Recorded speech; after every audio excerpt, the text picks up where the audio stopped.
Everybody, Bobby here from the GM table, and we're talking about Tasha's Cauldron of Everything today.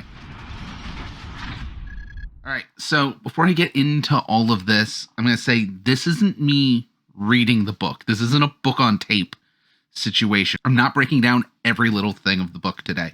In fact, I'm not even going into all of the subclasses or all of the new class options or any of that stuff. I was going to touch on it, but while this book is not huge, it's about the size of Xanathar's, definitely not the size of a lot of the core rule books I cover. There is so much stuff to cover. This isn't going to be just one video. Today, I'm going to do my best to cover the broad strokes to give you an idea of whether or not this is a book you want to buy. There's a good chance you're watching this and you've already bought it. At which point, yay, confirmation bias, or you're going to get pissed off. But honestly, short answer, yeah, if you're playing 5th edition, buy this. In fact, the first thing I want to cover is I really wish Wizards of the Coast would just admit now that if it says of everything, it's an expansion to the core rules. Xanathar's Guide to Everything was basically PHB 2 combined with a little bit of DMG 2. Tasha's Cauldron of Everything is basically now PHB 3 combined with DMG 3. It's just continuation of the core rules. These are the must buys. In fact, when I've done videos about what I think you should buy first if you're new to D&D, I said get the free basic rules online with the PDF, then buy the PHB because that expands to kind of the full rule set they expect. Then go straight to Xanathar's. And now I'll say it's kind of a toss-up between Xanathar's or Tasha's. I think I'd still give Xanathar's the second book you should buy, and then Tasha's the third. These are all before even the monster manual, because the free basic rules give you a good enough monster manual of all the core staples, all the monsters you really need to run a basic D&D game for a long, long time, while these give you the rules to make the game a complete game. Xanathar's definitely did more of a job of making 5th edition a complete game by, making tool proficiencies actually a thing. But Tasha's adds a lot too, and we're going to get into some of that. Yes, I'm actually going to talk about what's in the book. So the first section the book covers is the new Origins mechanics. And let's just point out the big fact of Origins and doing characters based off culture instead of race is tied to political stuff going on in the D&D community, in the TTRPG community at large, which Wizards is actually really behind the curve, dealing with the fact that there are issues of things like a race inherently being born evil, or a race being inherently born savage, which do have connotations and things like that. We're not getting into how you feel about that, okay? That's not what this video is about. This does cover that to an extent. It doesn't go straight in your face about this is what it is and all of that. They've made it clear this is supposed to be a response to that. This is to extend into all of that. Whether or not you like that, whether or not that's here for you, doesn't matter. It's in the book, so we gotta cover it. And honestly, most of it feels half-assed. The first thing you can do is you can swap out any of the attribute bonuses your race would normally give you with different ones. If a race gives you +2 to an attribute, you can change it to +2 to a different attribute. And if it gives you +1 to an attribute, you can change it to +1 to a different attribute. If it gives +2 and +1, you can change both, but you can't make them the same attribute to give you a +3. Because, of course not. That's incredibly powerful. The thing is, with that though, I wouldn't be surprised if this was already something cooking up in 5th edition as a response to how Pathfinder 2nd edition has handled gaining your attribute points at character creation. Okay, now it's just origins and shifting, but there's also very little advice on how to make this meaningful, or which choices in your character's culture really need to change which aspects of a race. None of that's described. It's really just hot swappable races. There's also things for proficiencies, and I appreciate that one a little bit more because it's not just, hey, swap one for one, but there's a table that says a tool proficiency is equal to this proficiency. Simple weapons are equal to this, martial weapons are equal to this. So you can swap all of those out and try and keep things somewhat balanced. Between the two of those, it's more of a toolkit for making your own races or cultures, because really, if you want a culture-forward game instead of a race-forward game, mechanically, it's the same. You just get to remove a lot of the problematic connotations. Now, the very last part of that is where I think the real gold in this section is, and that is the custom origin. When I first read it over, my initial thought was, oh, they just reskinned the variant human.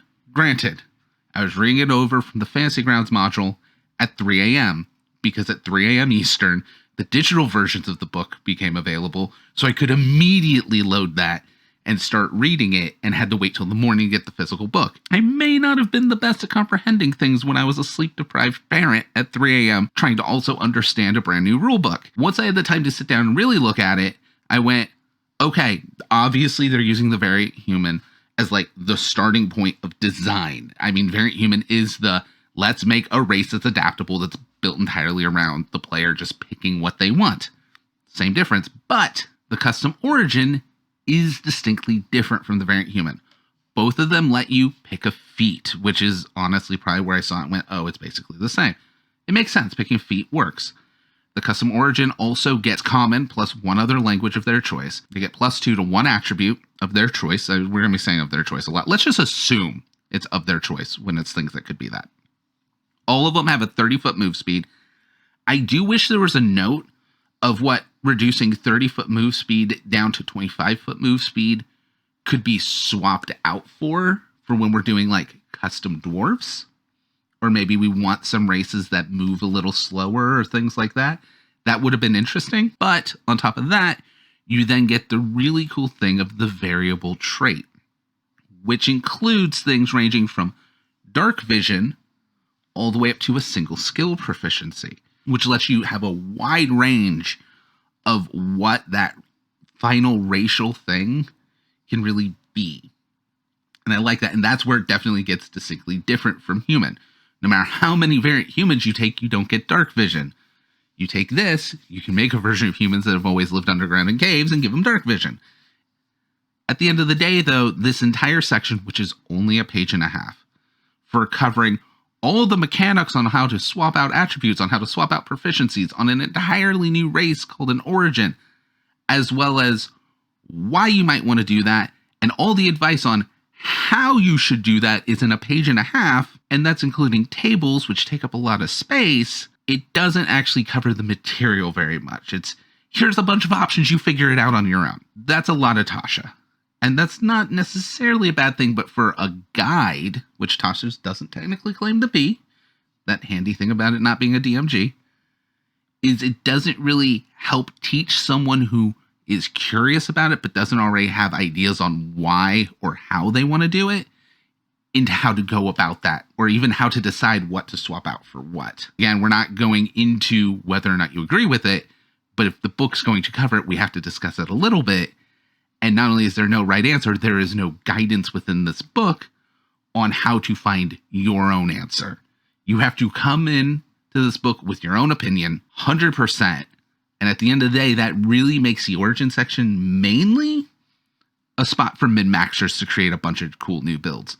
Not necessarily a bad thing, but very different than what they were saying it's for. Though a lot of us are really going to use this for some freaking cool builds. The other half of that page is one of the most important sections, I think, for D&D as a whole, as a brand, from a business standpoint, not from a gameplay standpoint. Because there's a small section that covers how to change your proficiencies when you level and stuff like that. Technically, this has already been covered in like the DMG and stuff like that. Not a huge deal. And then there's a full column dedicated to how to change your subclass. And this is massively important and influential if it can get picked up and embraced by the community.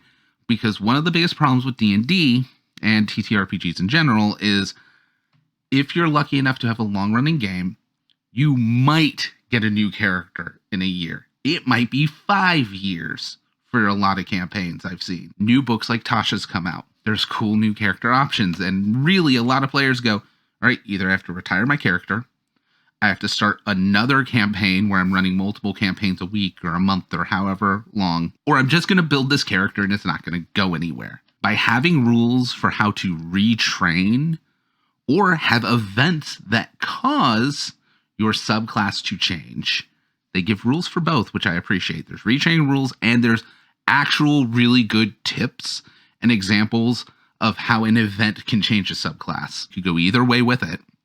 So if a player gets this new book, there's a new subclass that interests them even more. Maybe it's even closer to what they originally intended their character to be. They can swap over their subclass, not just with well, this week we come in and Gary really wanted to play the new subclass, so his character swapped out.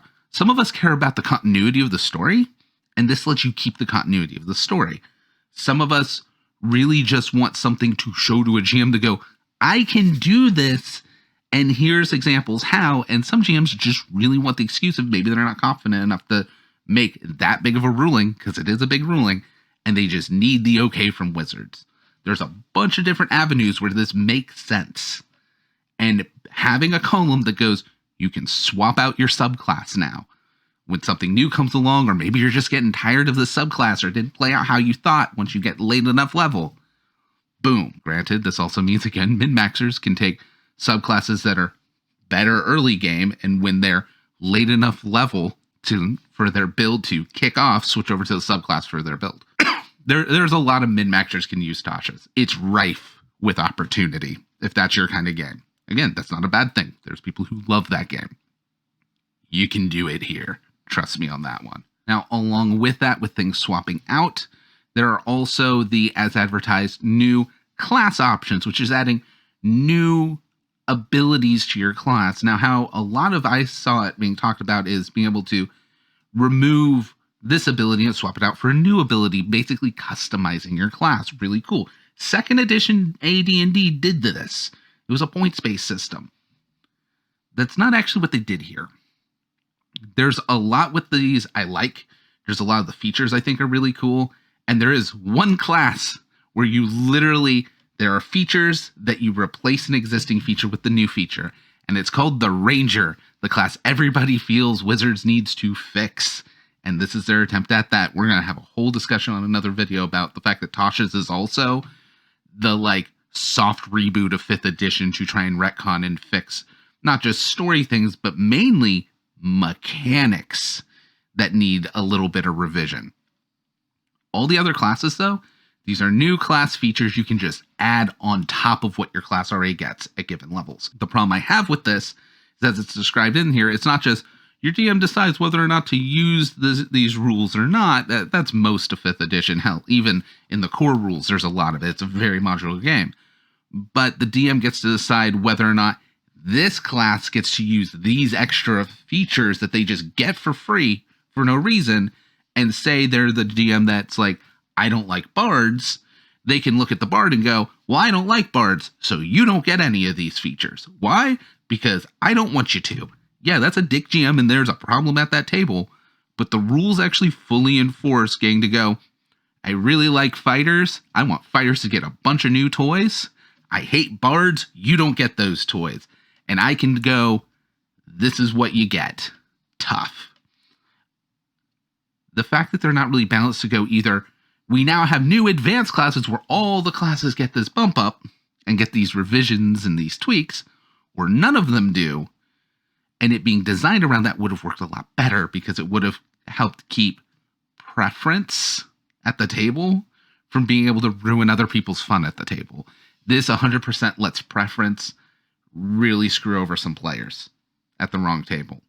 Granted, a GM could always just go, we allow all of them except those because I don't like you anyways. But now it's in the rules that they get to do that, which means there's no defense against it. Granted, leave that table. It's a bad environment. Find somewhere better. You deserve somewhere better. But that's not what I'm talking about here. I'm talking about the overall design of this, because it's also the same issue I had with Origins, which, yeah, I talked a bunch about Origins for a good reason, not just about there. It's an issue overall in Tasha's of, we're going to give you a bunch of tools, but we are not going to give you dick on teaching you how and when to apply them. Kind of hate that. I love so much of what's in Tasha's, but it doesn't help guide new GMs or even like moderately experienced GMs, because you can be not new. You could have been GMing for 5 years now. And the only thing you've GM'd is 5th edition. You haven't had to deal with these kind of rulings before. None of it helps people who are inexperienced with deciding which things to add, which things not to add, which things to modify in a more modular system, even more so than 5th edition already was, because most people forget 5th edition's a toolbox. But core 5th edition had a lot of assumptions of these are the tools you use.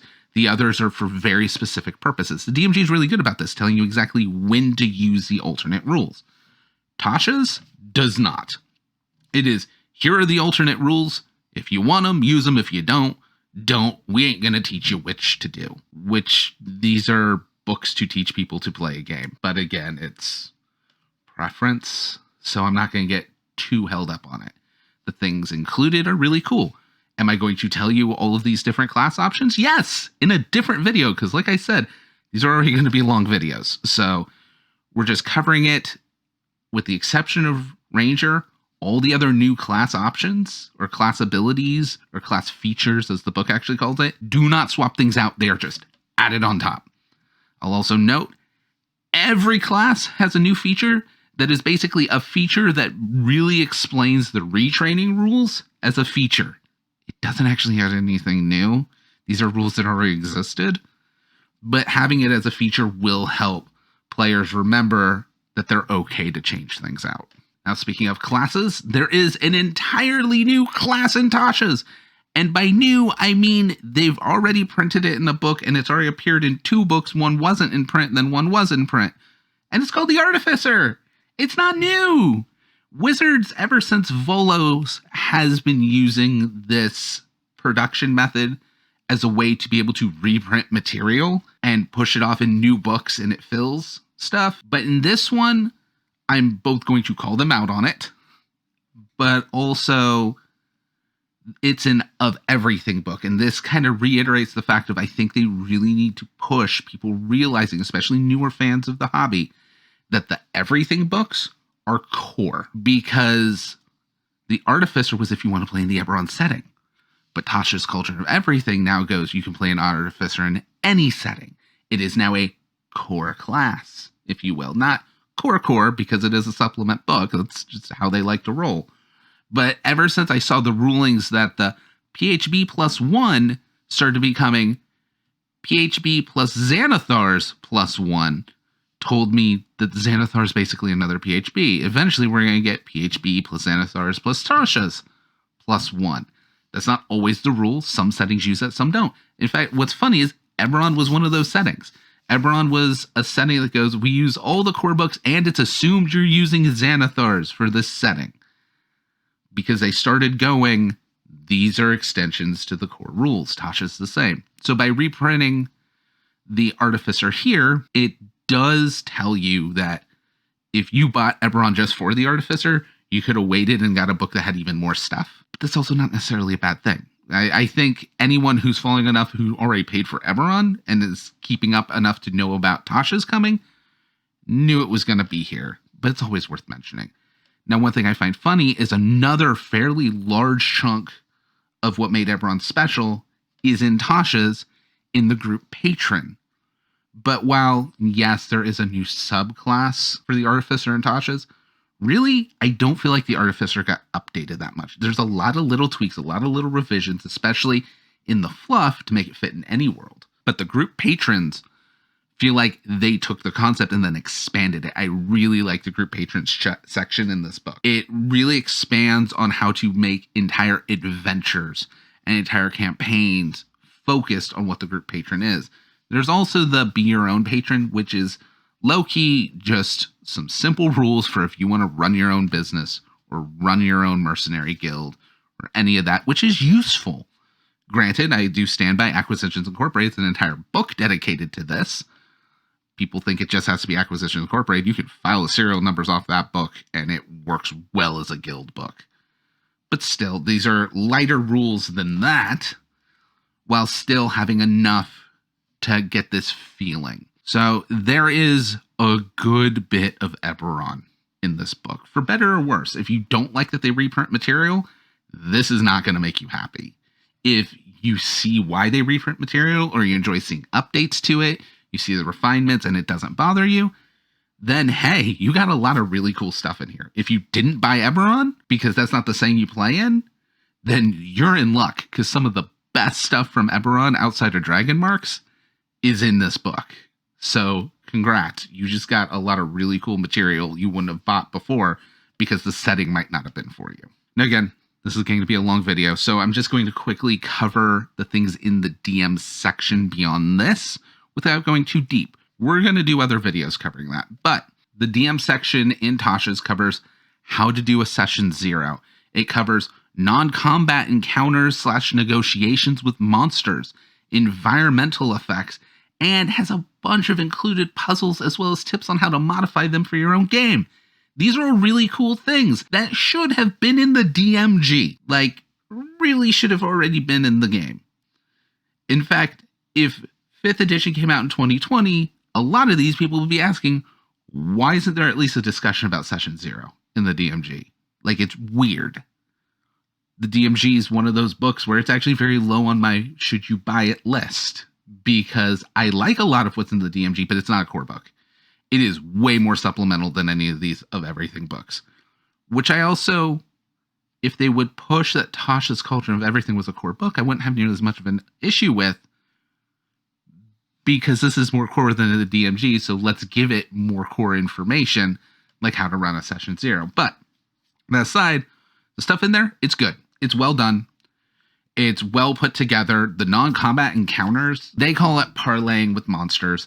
This also covers what the DC is for skill checks to know things about monsters and which skills to use, which is something I kind of reverse engineered based on tweets from the designers before to do for years now. I'm glad it's finally in a book, because it's really, really necessary. If you don't want players to constantly have to use meta knowledge, is what's the DC to know something about this monster? If we're not going to go meta knowledge, how do we know? And it's simple. It's the monster CR plus 10. That's the DC. It's always been.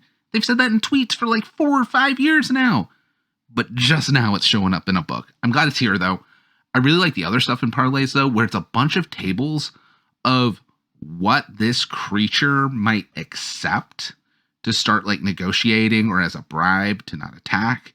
And they're based on like what an aberration would want, what a beast would want, all these cool things. And they're all individual, most of them pretty small tables, so it's not always the same, but it gives you a good idea of the things maybe adventurers want to carry with them, or even just hooks to figure out how to role play creatures that aren't humanoid. I love that section. Again, we're going to talk about this more in depth, but, and I plan, this isn't even in my script, because I was like, oh, we're going to talk about that later, but I love it so much I just start talking about it. I'm glad all of those are making an appearance. There's other stuff in the DMG we're going to talk about. There's magic items like you would expect. There's new spells, all the stuff you would expect. And we're going to touch on later. My plan was to do one video on Tasha's. My channel is not dedicated to D&D. It's dedicated to TTRPGs. And we cover D&D sometimes because I do play 5th edition. I have a paid 5th edition game I run for some people. And I respect the game and there's stuff I like about it. But this channel is for smaller RPG games or less known RPG games. Ones that I think people will discover and maybe go to YouTube to try and find how to play and no one else is covering. That's what I mainly try to cover. But when a book like Tasha's comes out, you go, well, I got to do some kind of video on it because D&D is, well, D&D. Then I go through it and I go, all right, I can't do the whole book. I'm just going to do broad strokes, kind of a first impressions video. And then I write the script for that and go, all right, even first impressions, I can't do one video. All right, I'm going to do a second video. I'm going to do one more video. Nope, I'm going to do 2 more videos. And that's where we're kind of, I think I'm going to have to do 2 more videos. I'm going to do a video about all the player stuff. I'm going to do a video specifically about all the DM stuff. This video was mainly giving you the broad strokes, the things I wanted to talk about initially, stuff like if you cared about the origins, you want to know how that's being handled. You've heard all this stuff about you can swap out class features, and no, you really don't swap them out, so I really wanted to cover that and brush off what's in the book to give you an idea if the book is right for you. I think if you're playing 5th edition, you already have the Player's Handbook, and you already have Xanathar's Guide. then you should buy Tasha's Cauldron of Everything. It is right up there. I do think Xanathar's Guide's a little more necessary than Tasha, because Xanathar's Guide does a better job of teaching you the game, and the sections in Xanathar's Guide of things like, let's make tool proficiencies actually work, and let's give you a way to design encounters that makes a lot more sense, are way more necessary. Those two things are way more necessary than anything else in Tasha's. But that's a very, very high bar. Tasha still clears most bars. It is still a really good book. I was able to pick it up for $35 on pre-order. The sticker on the back was $50.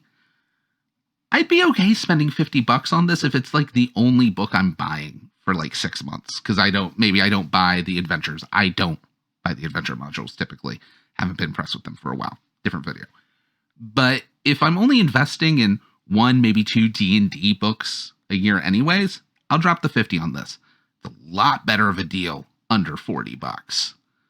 But with that, I'll catch you next week with, I guess, more Tasha's. We have a whole backlog of videos. I mean, the Mall Kids. I have a review of Mall Kids. It's sitting, waiting to come out. This is a cool, tiny zine RPG. I want to cover indie RPGs, but, like, you can't ignore Tasha's.